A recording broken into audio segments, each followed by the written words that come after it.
ओम गुरु ब्रह्मा गुरु विष्णु गुरुदेवो महेश्वरा गुरु साक्षात परब्रह्मा तस्मै श्री गुरुवे नमः गुरु दक्षिणामूर्ति भगवान திருவடிகள் போற்றி போற்றி ஓம் ஆதித்யாய சோமாய மங்களாய புதாய சக்ரு சுக்ர சனிப்பய ராகவே கேதவே நமः ஓம் முருகா சரவண பவ புகாய நமः உலகெங்கும் வாழும் இனிய சகோதர சகோதரிகளுக்கு வணக்கம்.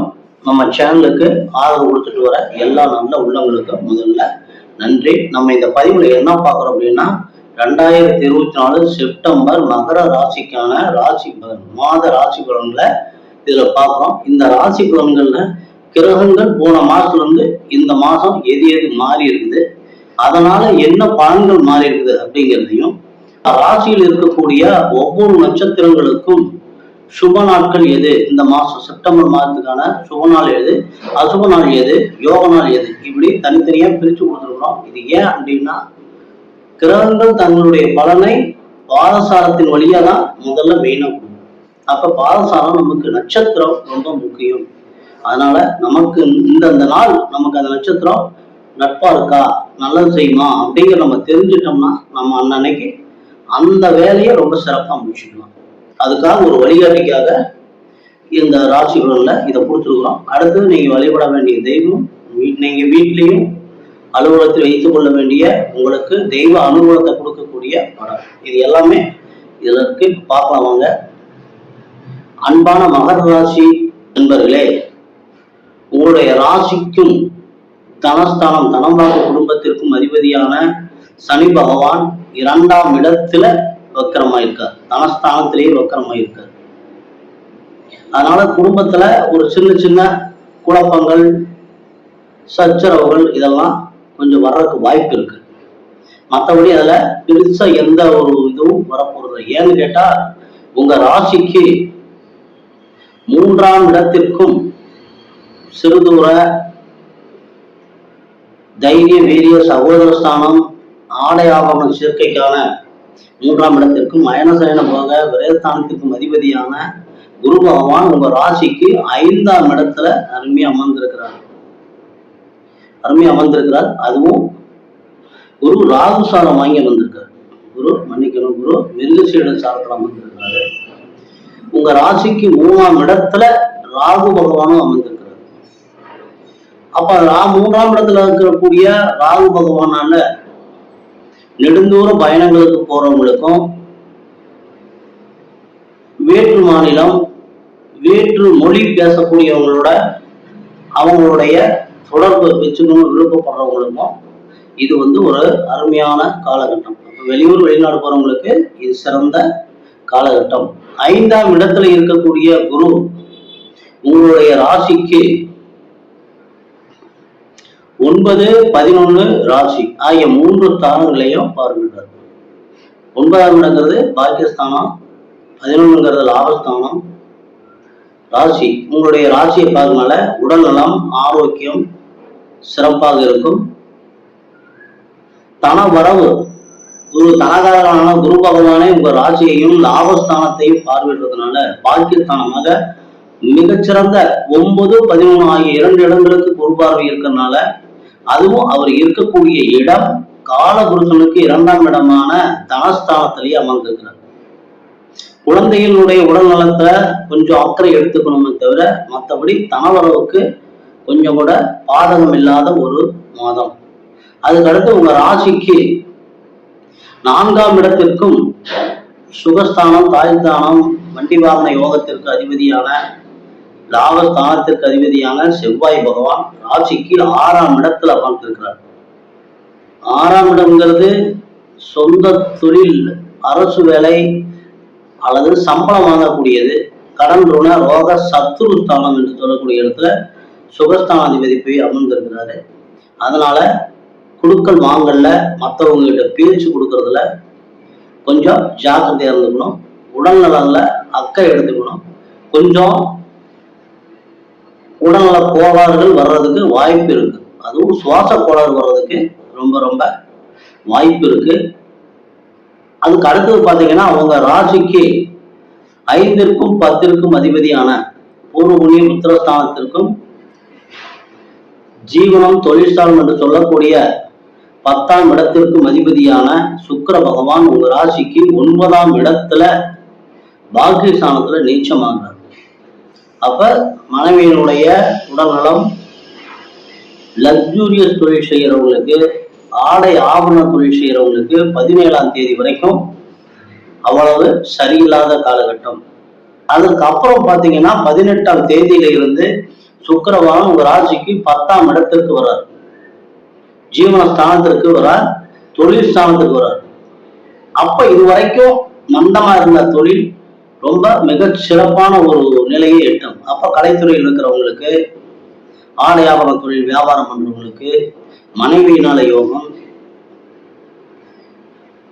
மற்ற எல்லா விதம் லக்ஸூரியஸ் செல்வ செழிப்பான ஒரு மாதமா இந்த மாதம் மாறிடும். அதுக்கு அடுத்து பாத்தீங்கன்னா உங்க ராசிக்கு 6ஆம் இடத்திற்கும் 9ஆம் இடத்திற்குமான கடன், ருண, ரோக, சத்ரு ஸ்தானத்திற்கும் பாக்கியஸ்தானத்திற்கும் அதிபதியான புதன் பகவான் உங்க ராசிக்கு 7ஆம் இடத்துல 4ஆம் தேதி வரைக்கும் இருக்கிறது. 7ங்கிறது மனைவி, கலத்திரம், கூட்டு தொழில், வியாபாரம், நண்பர்கள் சொல்லக்கூடிய 7ஆம் இடத்துல 4ஆம் தேதி வரைக்கும் தான் இருக்கிறார். அதுக்கு மேல பாத்தீங்கன்னா 8ஆம் இடத்திற்கு போயிடார், ராசிக்கு 8ஆம் இடத்திற்கு. 9ஆம் அதிபதி 8ஆம் இடம், 6ஆம் அதிபதி 8ஆம் இடம். அப்போ 6ஆம் இடத்து அதிபதி 8ஆம் இடம் அப்படிங்கிறது ரொம்ப ஜாக்கிரதையா இருக்க வேண்டிய காலகட்டம். தந்தையினுடைய உடல் ஆரோக்கியம் பாதிக்கும், தந்தையினுடைய செல்வாக்கு பாதிக்கும், பூர்வீக சொத்துக்கள் இந்த பிரச்சனை வர்றதுக்கு வாய்ப்பு இருக்கு. காலி நிலங்கள் வாங்குறது, விற்கிறது, டாக்குமெண்ட், இதுல எல்லாம் ரொம்ப ரொம்ப ஜாக்கிரதையா இருக்க வேண்டிய ஒரு காலகட்டம். அதுலயும் என்னன்னா 8ஆம் இடத்து அதிபதியான சூரிய பகவான் 8ஆம் இடத்திலேயே ஆட்சி, 8க்குரியவன் 8லேயே ஆட்சி. ஆக 6ஆம் இடம் 8ஆம் இடம் இந்த ரெண்டுமே சங்கமிக்குது.